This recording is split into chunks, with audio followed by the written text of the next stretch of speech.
মঞ্চত উপবিষ্ট সন্মানীয় সঞ্চালক মহোদয়কে প্ৰমুখ কৰি বৈশিষ্ট বৰ্তসকল আৰু মোৰ সন্মুখৰ আসনত উপবিষ্ট হৈ থকা কাৰ্যকৰী সুধীবৃন্দ সকলোলৈকে মই পদ্মজা ফুকনে সোণাৰী চৰাইদেউৰ পৰা শ্ৰদ্ধা জনাই মই এটি কবিতা পাঠ কৰিবলৈ আগবাঢ়িছোঁ।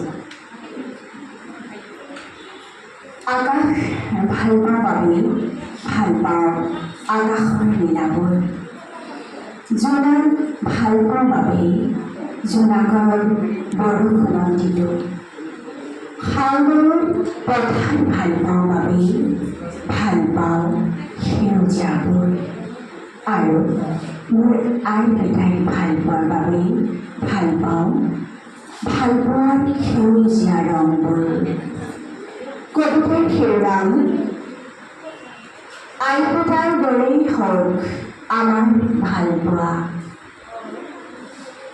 আৰু দেউতাৰ দৰেই হওক আমাৰ ভালপোৱা, এহাত এআঁঠু বোকাটো গজি উঠা ভালপোৱাৰ সেউজীয়া, পিতাই চহ কৰা সেউজীয়াৰ পৰা সোণোৱালী হোৱা পথাৰত আইৰ ৰোৱনী দাৱনী লখিমী, পিতাই কপালত ঘাম বচা পুৰণি গামোচা আই বৰণৰ সুগন্ধি, কৰ্মত পিতাই ঘামতি বলিউডত মোৰ আই হেৰু শক্তি, আইৰ বাবে হেৰু পিতাই, পিতাইৰ বাবে কেৱল যে মোৰ আই।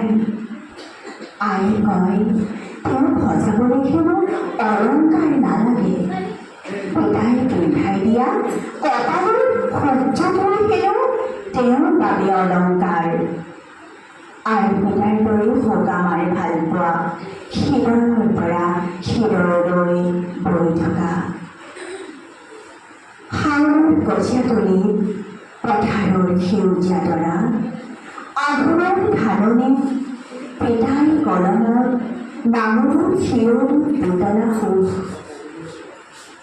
আই শুকুৱাই দুখ নহ'লে পিতাই বহুত যে হয় অসুখ, আই দুখবোৰ চালনীয়ে চালি পেলাই সুখবোৰ ডলাখনত তুলি থয়, এদোল দুদোলকৈ বাঢ়ি অহা পিতাৰ বিশ্বাসৰ ফচলবোৰ এদোলকৈ দুলিটোত ভৰাই থয়।